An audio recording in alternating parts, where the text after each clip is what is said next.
So shall we convene for our last session before lunch? That's already on people's mind with all of this discussion of body mass index. So this is a session on the environment and aging, and it's my pleasure to introduce the first speaker, Professor Victor Regnier, who is an architect and a gerontologist and has been the dean of the School of Architecture at one point and as long a standing member of the gerontology faculty as I have been. I've known him for nearly 40 years. Right. And Victor Regnier has a unique perspective on the human life course and the buildings to support optimum human development and function at each stage, and I know we'll have a treat. All right. Well, thank you, Tuck. What a nice introduction.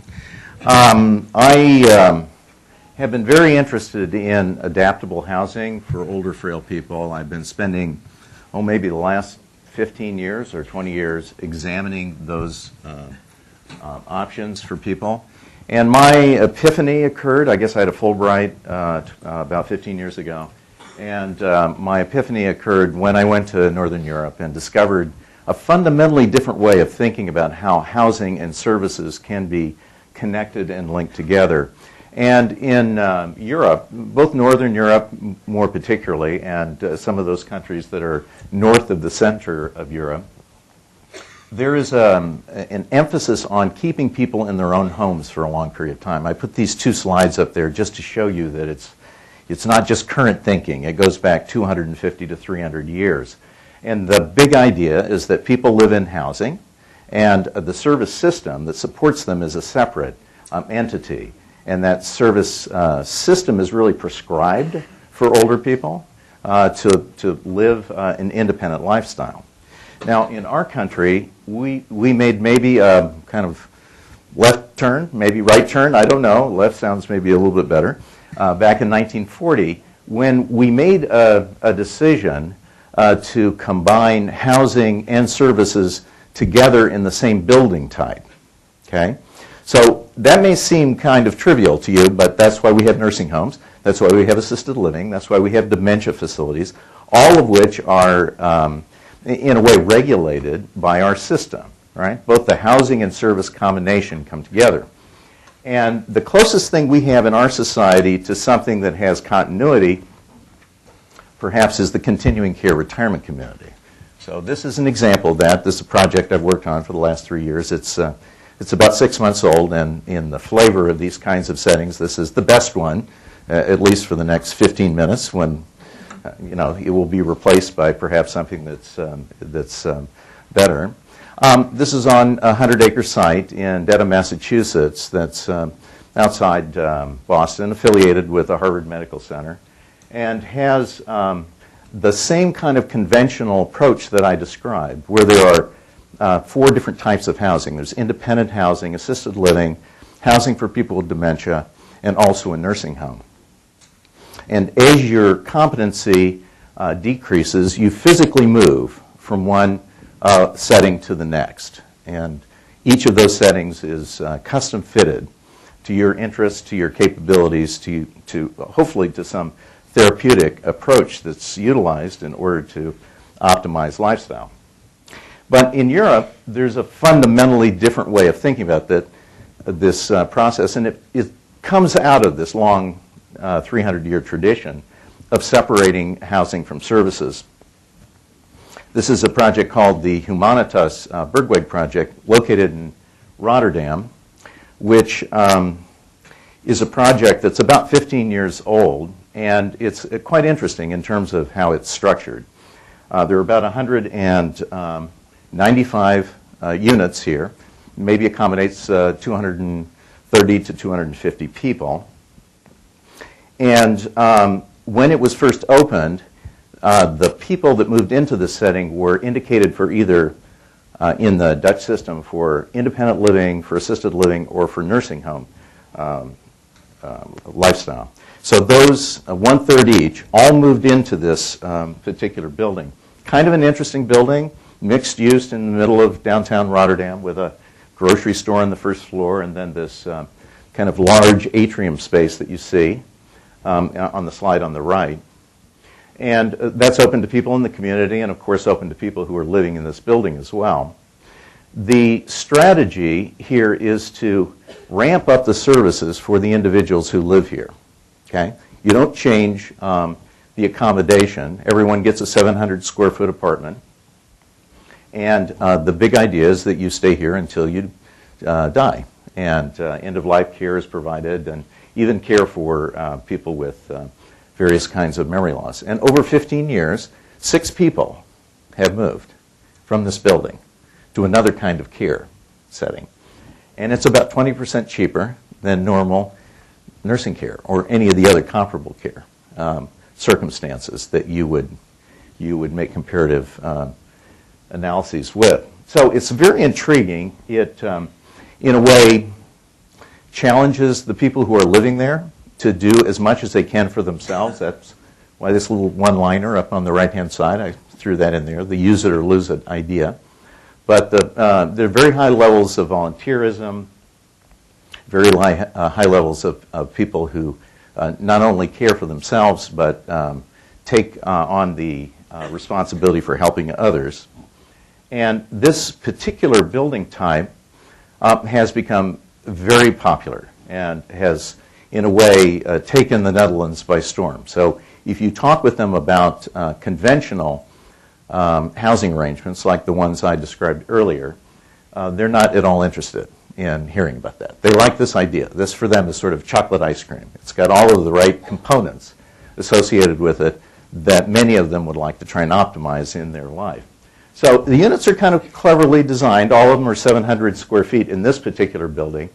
In newer buildings, and I'll show you a newer one that's been completed, the units are a little bit larger, maybe more in the range of 800 to 1,100 square feet.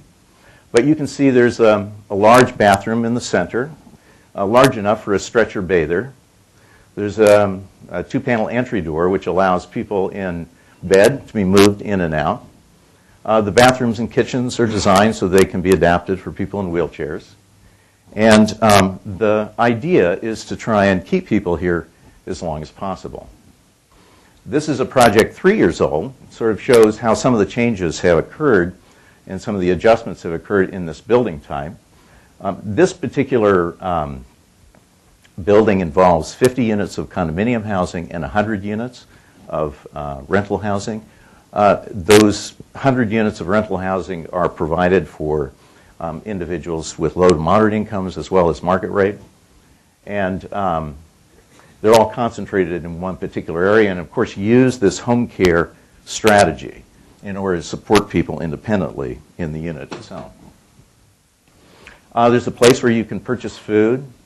Given the density of the building and the surrounding neighborhood, there are many other places where you can go for different kinds of services.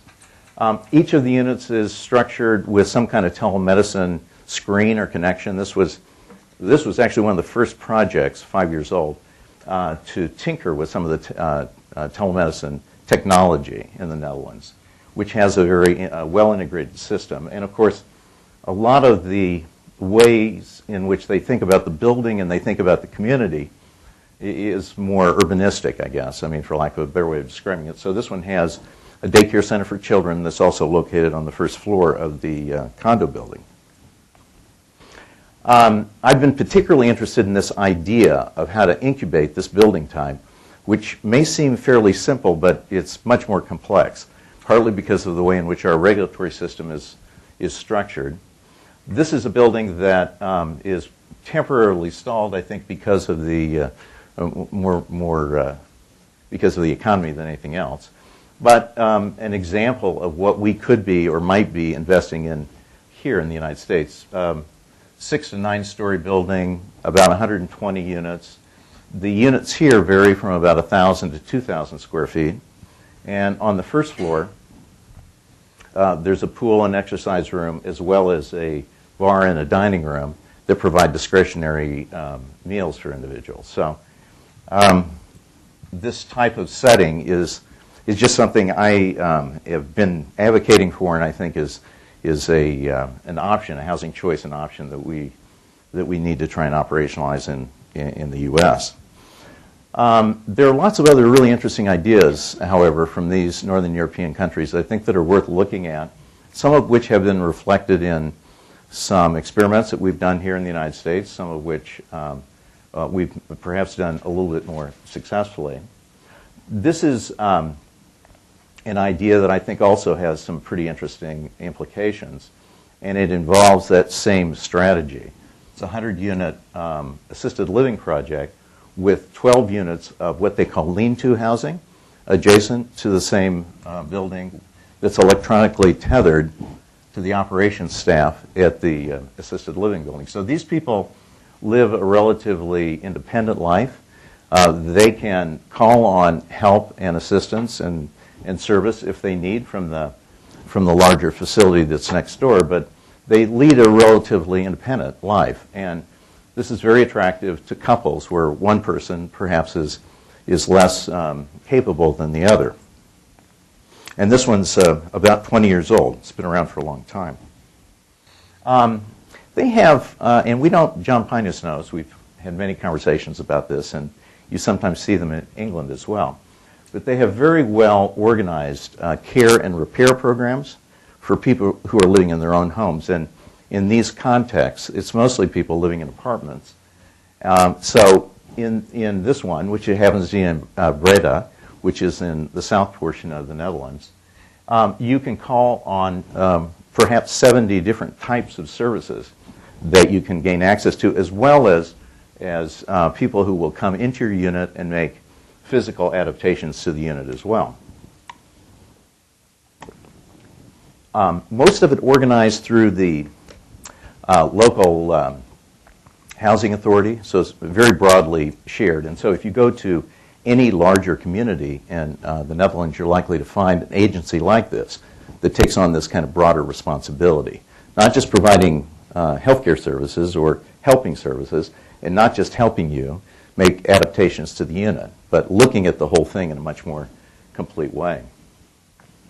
This project, which is in Schiedam, fairly close to Rotterdam, is another idea which is fairly common in the Netherlands, and we're starting to see this occur here in the United States as well. The big idea is that you can move into this project, you can, while you're still competent and capable, you can volunteer. Those volunteer hours are banked, and then you can draw down on those hours if you need them for yourself, or you can actually give them to a relative or a friend or a family member, whatever you'd like to do. But this idea of establishing an ethic about volunteerism and about sharing is really probably what's more important than anything else. If you go to their dementia facilities, first of all, you find very small units.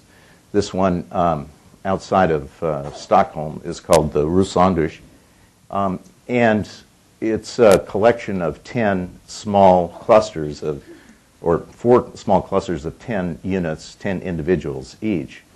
And the therapeutic strategy is tied to the activities of daily living that are carried out there. So the meal preparation process is one that really gets a lot of attention. People who are living there are encouraged to be a part of that meal preparation process, whether it's setting the table or bussing the dishes or whatever. But this notion of tying housing to a set of ideas about activities of daily living is something that the regulatory context encourages, whereas here it's, there are many ways that you can be discouraged from even thinking about doing something like this. Another building type I think that's growing more interesting as it's been reinvented is co-housing. And I've probably visited 40 co-housing buildings in Denmark. Some of the older ones are a little bit, for me, a little bit cult-like, but the new ones are actually quite interesting, oriented to a different kind of population, and focused more on the notion of how interdependence and help and assistance and volunteerism can be carried out. This is a 26-unit building that's just north of Copenhagen. And architecturally, it's interesting, too. It's what we call a kit of parts building. So there are 5 or 6 components that go together to make these 1,500 to 2,000 square foot units. And all of them, all 26 of them, are unique, but they all use this collection of similar components. And it's a little bit cheaper, and the outcome is, at least in this case, with skillful hands, is quite well done. Last thing I wanted to talk about was what I'm up to this semester. I've been carrying out a studio with 13 graduate students over in architecture, and we've looked at these ideas associated with co-housing and kind of invented a building type that we thought would be helpful for this campus, and a maritime extension or expansion, really, of our maritime activities currently, with 30 units of co-housing, a mentoring center, quite extensive classroom area, and a coffee shop that would provide a way for community members, for people who are living in the surrounding community, as well as students and faculty members to come together. And we've picked 2 what we think of really great strategic locations for this on campus. We've had great support from Jerry and from, you might recognize Bob Scales. I don't know if he's in the audience here. He was earlier. But Bob is the former Dean of Performing Arts. Bob Harris, John Pinews, Jerry Walker, and Jeanette Brown have all been involved in helping our students examine some of these aspects of the kind of housing arrangement that we could develop that would be a little bit more friendly and a little bit more self-sustaining, with the idea that the focus on USC will also help to bring people together in a special kind of social way as well. We've had a lot of support from John Sofa, from Christine Raspy, who's our real estate person, and also Brian League, in the meetings that we've had this semester. So they're particularly interested in some of the explorations the students are doing and some of the possibilities that it's revealing. I also have a grant that I'm working on that's taking some of these ideas about adaptive housing that I described from Europe and looking at some of the both regulatory issues and operational problems and difficulties to make those settings work more in our context, or our context here in the United States. So, thank you.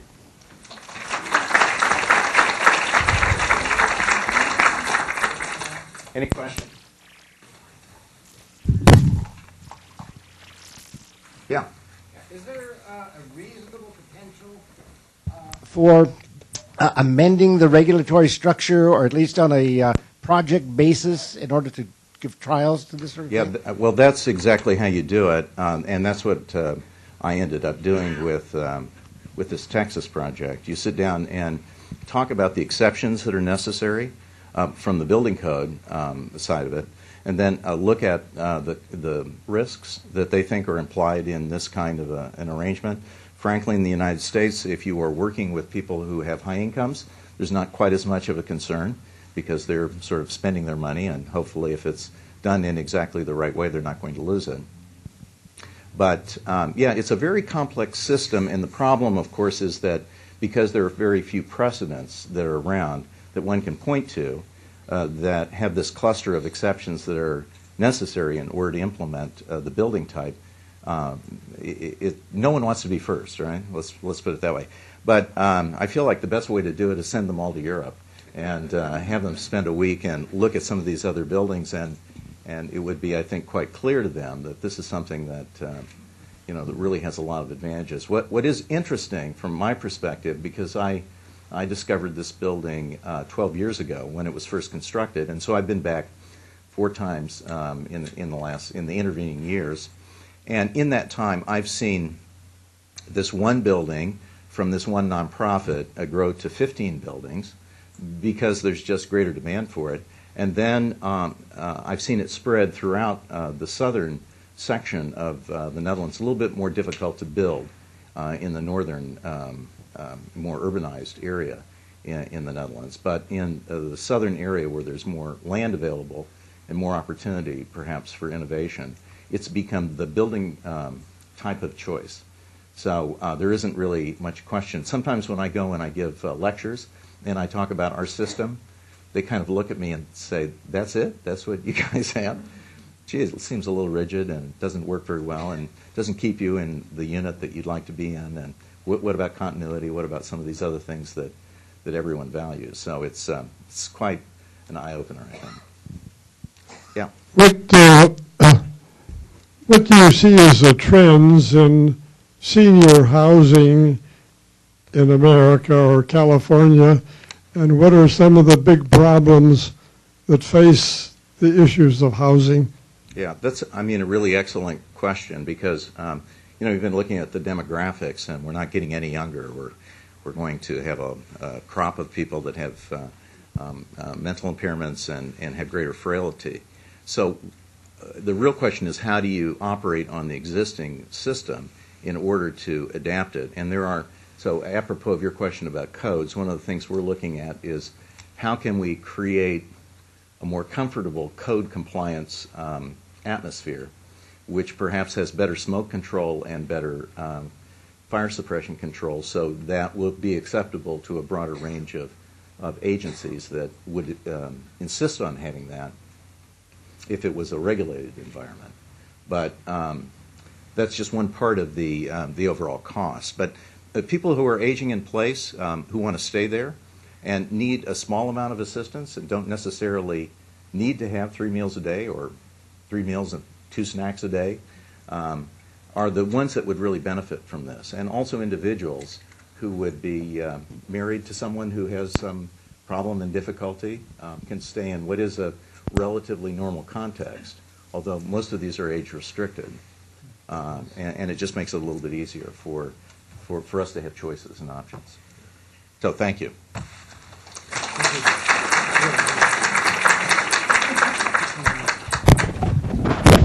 My privilege to introduce the next speaker, Professor J.C. Chen from the Department of Preventive Medicine, also joint appointment in Gerontology.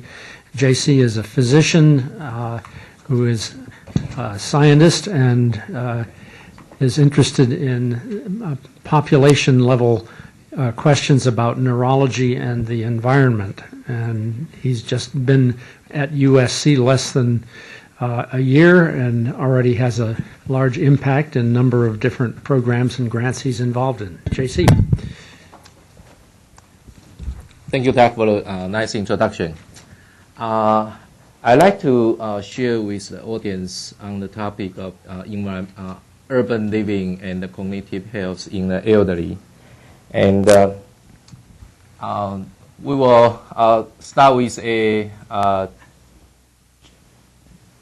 general overview on urbanization and followed by a very quick walkthrough of several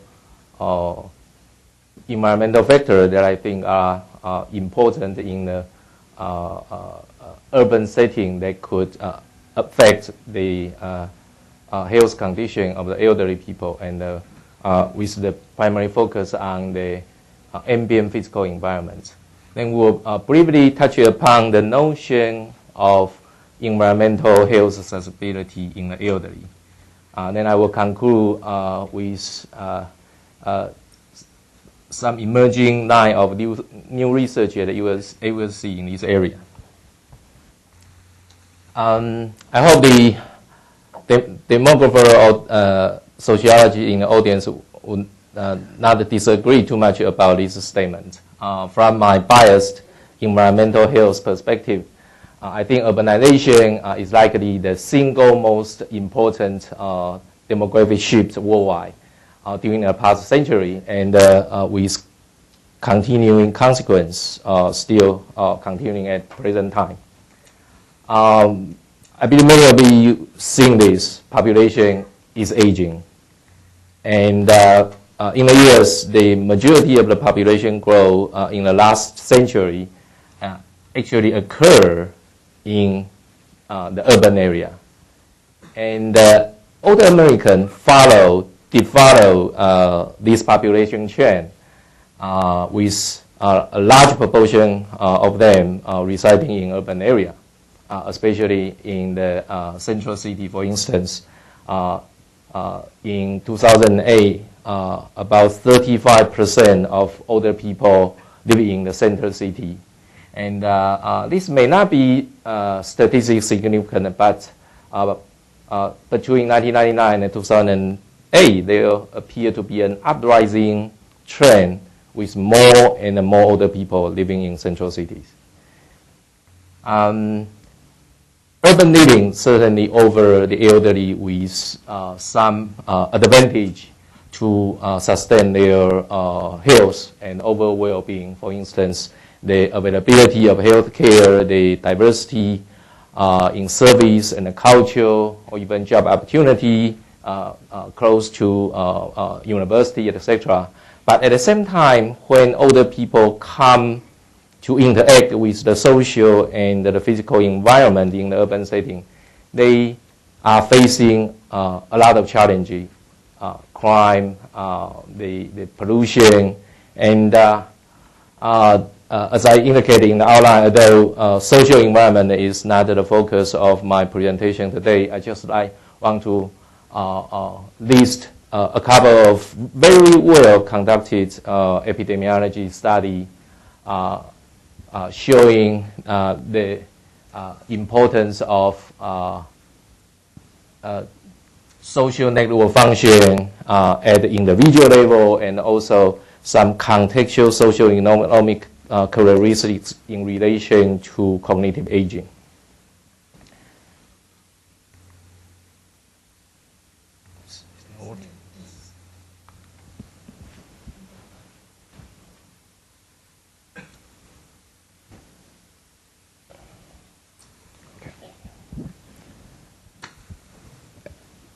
Okay, move on. This cartoon video just give you a summary about a variety of environmental stressors that could potentially impose threat to the health of older people. And I'd like to draw your attention to air pollution because several nationwide data suggests that older people might have been exposed to increasing level of traffic-related pollutant. This is data from US EPA, and as you can see here, concurrent with the population growth and the DGP increase, the mileage travel increased by 45% between 1990 and 2007.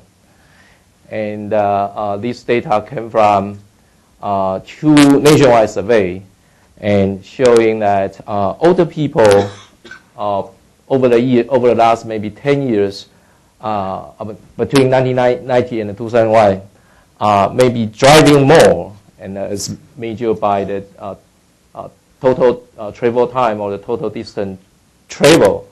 And this certainly is a good thing. This may imply that more and more the people are in good health, and they are in a circumstance with better mobilization.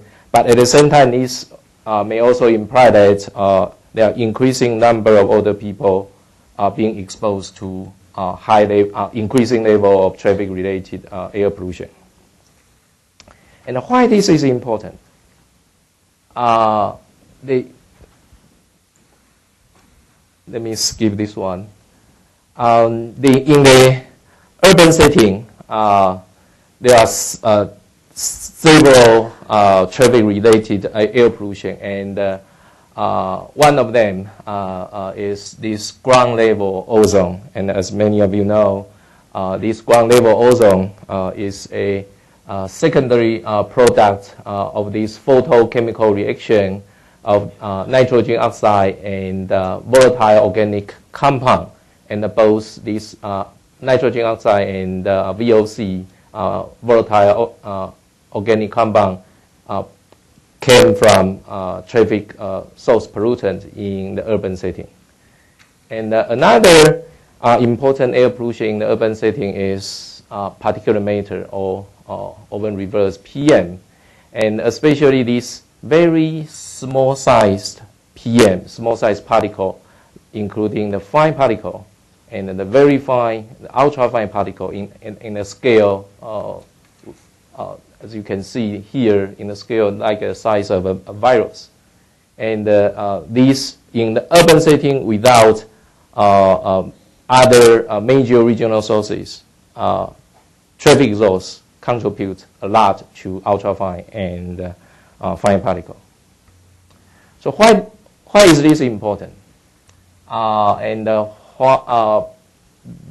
This is the notion of environmental health susceptibility that I give in the outline, and why older people are sensitive to environmental hazard. Actually, this is a multi-million dollar research question, and in general, older people are more sensitive to environmental hazard because of the increased oxidative stress associated with aging, as Kelvin mentioned early on in this morning's session, and also the age-related change in the other biological processes, including the weakening of the protection system and how the body process the environmental toxicants. These are some of the reasons that consider as why older people are more sensitive to environmental pollutants. And I think more importantly is, indeed, there are lots of scientific data at the population level, epidemiology study, and also in the clinical setting, in the human chamber exposure study, and also in the animal models. And all these scientific data have shown that age-dependent susceptibility to various of adverse health effects of air pollution, even include some animal model showing that the potential neural effects of exposure to ozone in a model of aging animal. A couple of years ago, I came across a few papers, the animal models, and these animal study found that when animals are exposed to ozone, they develop memory deficit, and also the investigator find oxidative stress in the brain and the activation of neurodegenerative protein. So 2 years ago, I tried to find a population study to test whether this might also be the case in a human. So I had an opportunity to link the the enhanced data to the EPA ambient monitoring data, and to ask them 1 year exposure to ozone. And this is what we find for this is a cognitive test for for coding ability, and these are the cognitive tests for memory and attention. And we find that this positive regression coefficient means that as ozone increase, the cognitive performance in the enhanced population decrease. And this effect size is equivalent to approximately 3 to 5 years of age-related difference in cognitive performance. And this is another study, and actually the first epidemiology study showing the traffic-related air pollution might affect the cognitive impairment in the elderly. A study in West Germany, and they use this clinical screening tool to assess the cognitive function and relate the residential proximity to B0, and then they find a very striking linear decrement of cognitive performance as people move closer to the main road, and this effect size is equivalent to about 4 years of age-related difference in cognitive performance.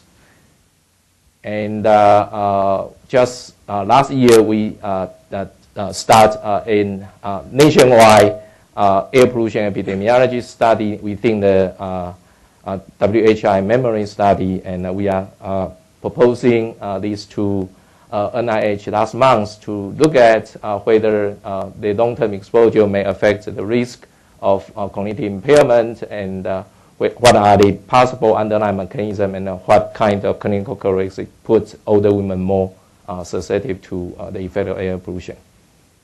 And I will conclude with this slide.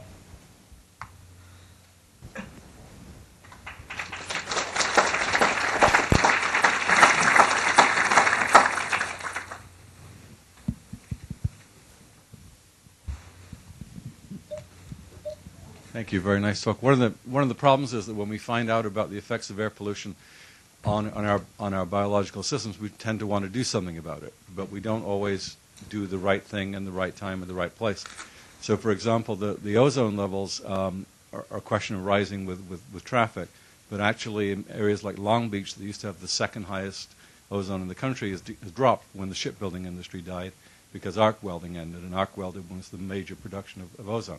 So that's a microclimate right next to us that we need to look at. The new rules and regulations that are going into effect now in the docks for diesel emissions are aimed at fairly large-sized particles. But all the research is showing us that it's the nanoparticles that are the most damaging. Yeah. So people rush sometimes to legislate and don't always get the science right. Yeah. Is that a question? I agree with your comment, scientifically. Are there any studies that tie smoking to cognitive impairment as you get older? Yes, that's a very good question. And I think active smoking has been shown to increase the risk of cognitive impairment. And also some marginally significant association with increased risk of dementia. But as many of you know, active smoking is a major risk factor for a lot of disease, cancer, cardiovascular disease. And for study on this late onset neurodegenerative disease, there is a very challenging issue scientifically about competing risk, and that's why some of the study could not find a significant association between smoking, active smoking, and the risk of dementia. And also there is emerging evidence suggests that secondhand smoking also increase the risk of cognitive decline and the subsequent risk of dementia. And the animal model is very well established. Please. Could you comment on possible relationships between the growing pollution and global warming? That's a very challenging question. I actually have a slide, but there's a study I think published in PNAS in January, showing that the effect of global warming, the traffic exhaust, make a significant contribution in the urban setting.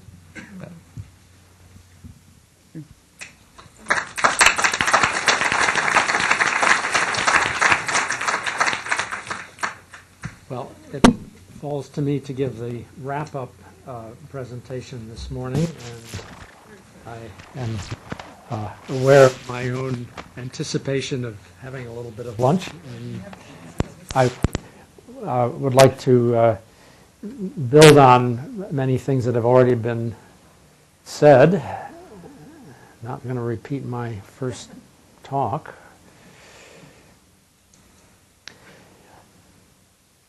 So the context that we're working on here is this remarkable increase of lifespan at all, life expectancy at all ages that began really 200 years ago.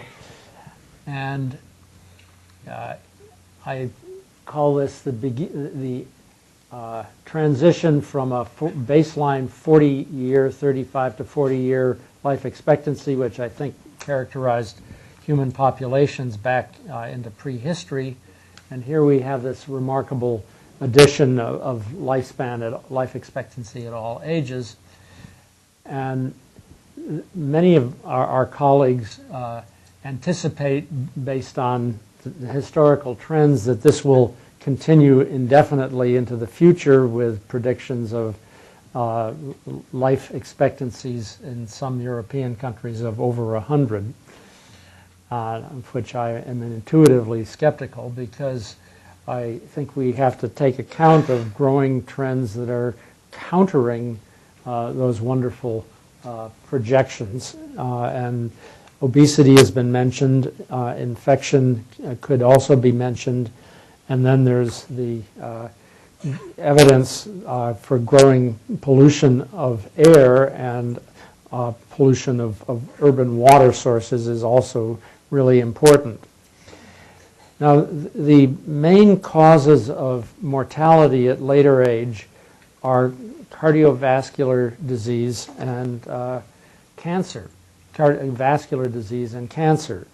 And it's important to know that, at least for vascular disease, that this is a process that begins before birth. And in the aorta, at birth of stillbirths, babies born dead at birth, a number of studies have documented over the last 100 years that at a microscopic level there are clusters of inflammation, oxidative damage, in what can be called embryos of atheromas that are growing in all of us to some extent. This is not atypical, maybe typical, but it's a common presentation of the aorta of everyone over age 50.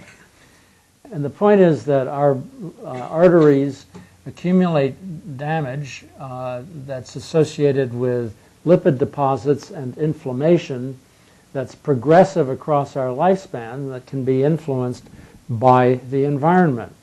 And in kids before the age of 15, there's very powerful documentation using imaging that they have advanced grades of atheromas if they are in households where there is secondhand smoke, or if they have obesity or diabetes. So the angle at which these processes go is influenced by environment, and quite probably by drugs, although such as statins, although that's not as clear yet.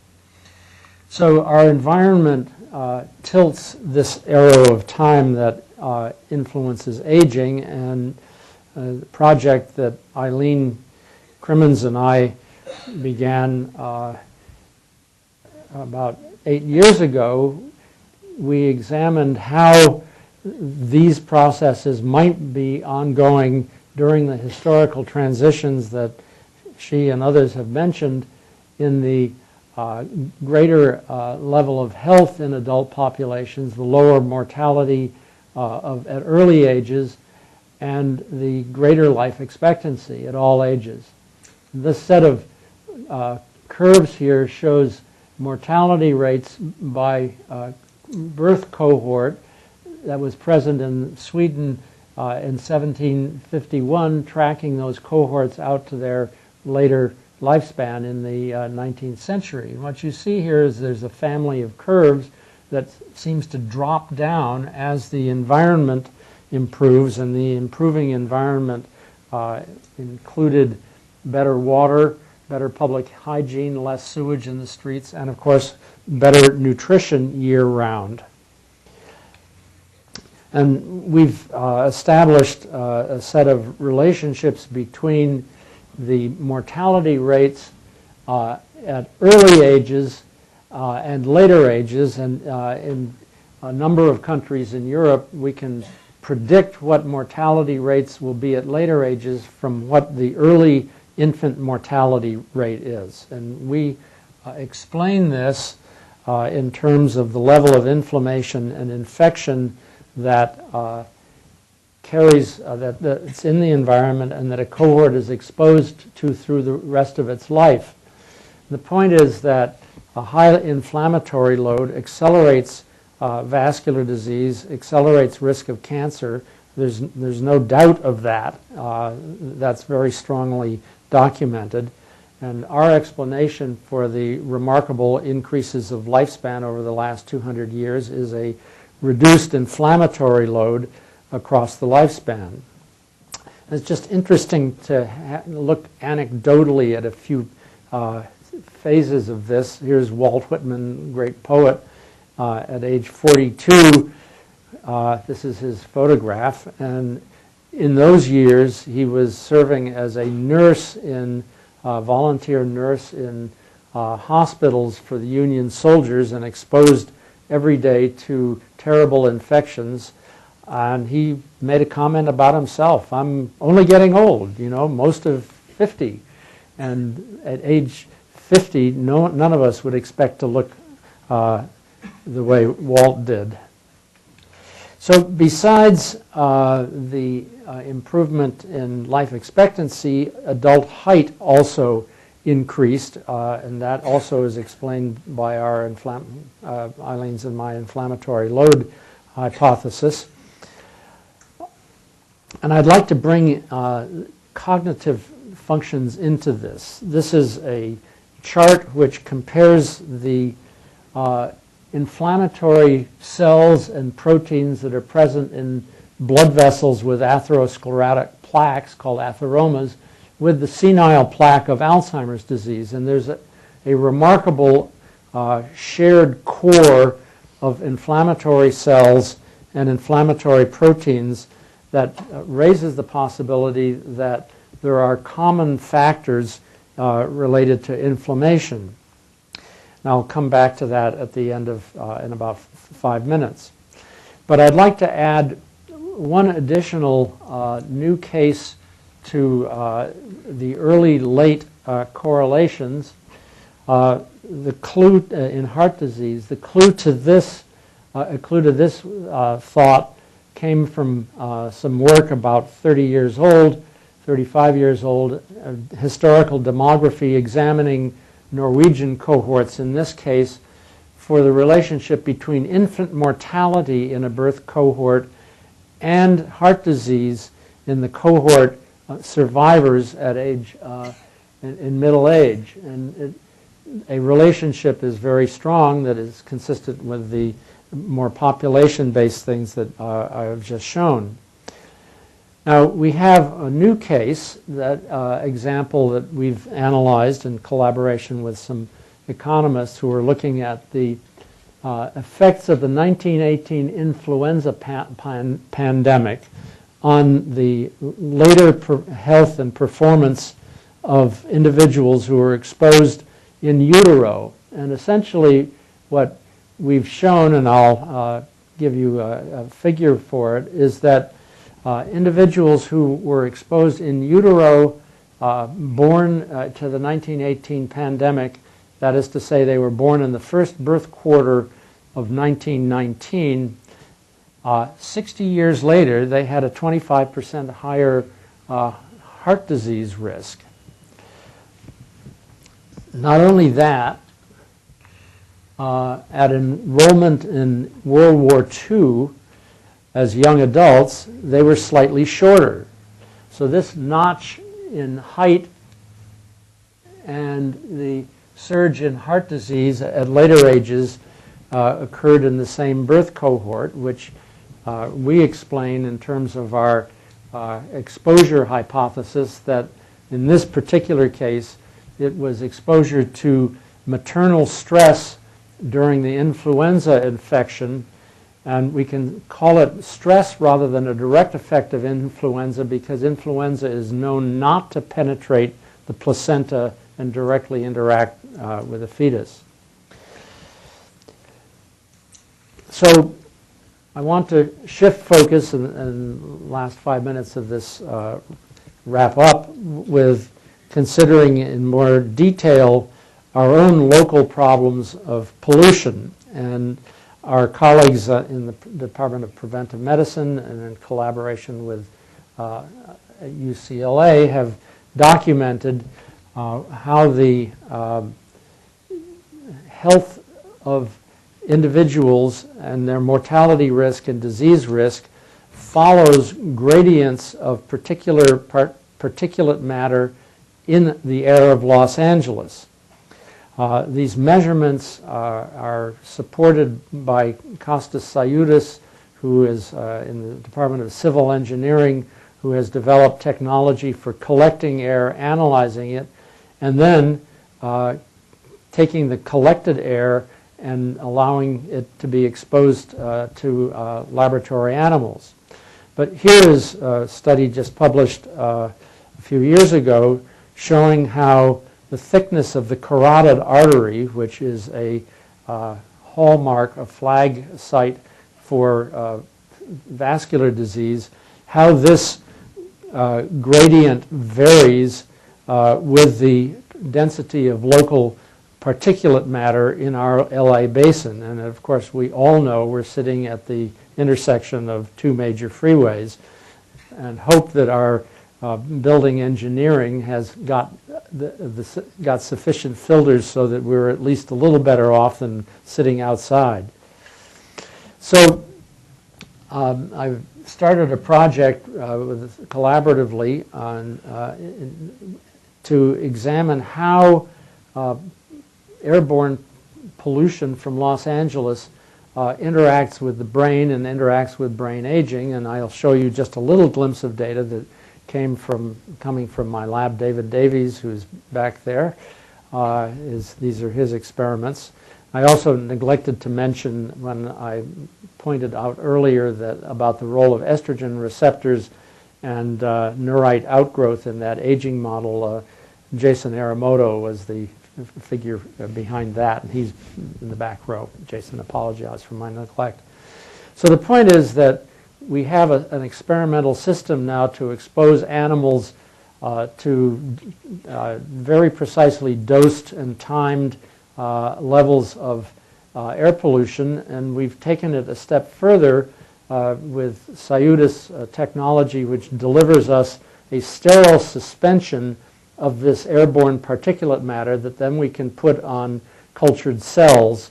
And here is the observation that very, very low dose of these particles inhibit the growth of neurons in culture from two different brain regions.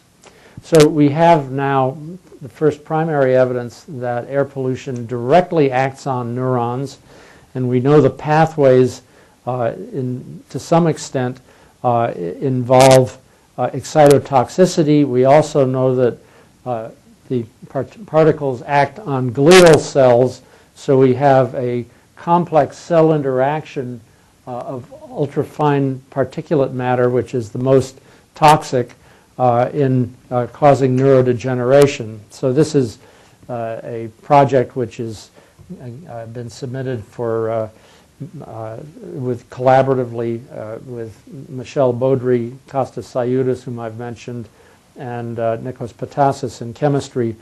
And we think that there will be a major new front of environmental toxicity with studies at the experimental animal level and interacting with J.C. Chen's interest in the population level.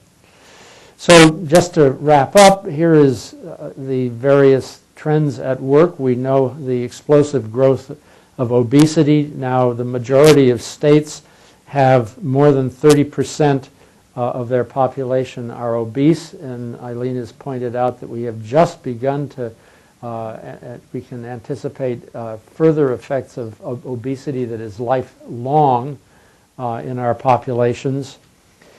And looking ahead, despite the anticipated wonders of regenerative medicine to replace damaged cells and organs and new drugs that are on the horizon, I think we have to confront the fact that there were very powerful counter longevity forces that are building environmentally on a global basis as our populations move into heavily polluted cities. Not only air, but water and food are adding to our inflammatory burden, and future benefits of longevity may be limited to a very small privileged group of people who are able to afford 724 clean environments and the best medicine that goes beyond what health insurance and national plans can possibly offer. Heads up.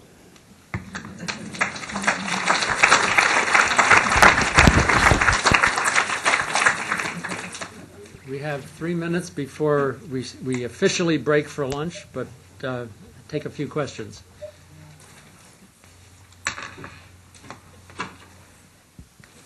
Regarding the thickening of the bodies due to which layer of the blood vessel is actually is seen being thicker, and is it consistent with the atherosclerotic thickening of blood vessels? Yeah, so the carotid thickness measures the intima media. It's called CIMT, and it is powerfully correlated with risk of heart attack. And is that the same thickening associated with atherosclerosis? It is atherosclerosis. So I just want to clear up. So there's this theory concluding that PM particles actually causes atherosclerosis? It's not a theory. It's observed directly in laboratory rodents. Right, thank you. That atherosclerosis is accelerated in proportion to the dose and time of exposure. We always think of LA as having high amounts of pollution, but if you go to Bangkok, you can not only taste it, but sometimes it drips out of it. Yeah, you feel like you're eating it. I'm wondering if any of this research has been explored, or you have in mind contexts like that where it's got to be anything but healthy. JC, would you like to answer that? Too late. The question.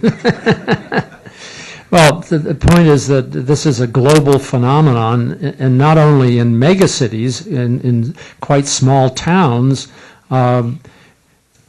which have the problem of having to dispose of their garbage by burning it. And so you can go to small towns in the jungle in Malaysia and in South America, and there's a choking layer of smog over them because of the garbage that has to be burned.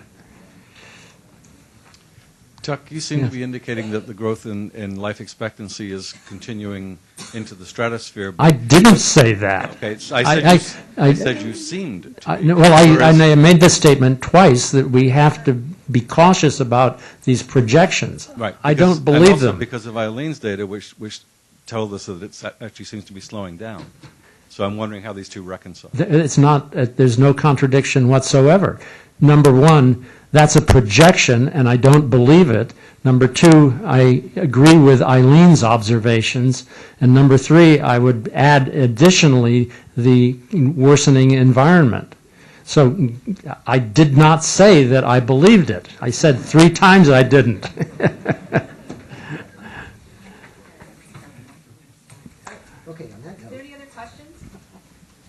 Time for lunch. Wait. I have a couple announcements to make.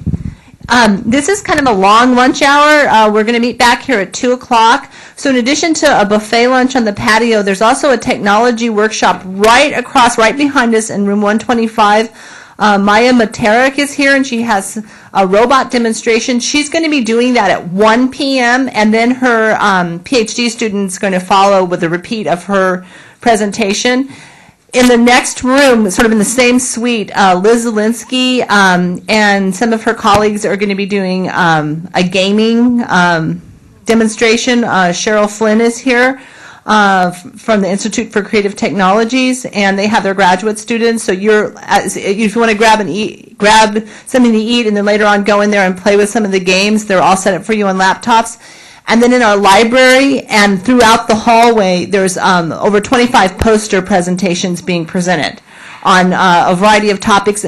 Both these things are in your little folder, and they're breakout agendas for the technology workshop and for the poster session. And I want to thank Aaron Hagedorn for organizing the poster session in the back of the room.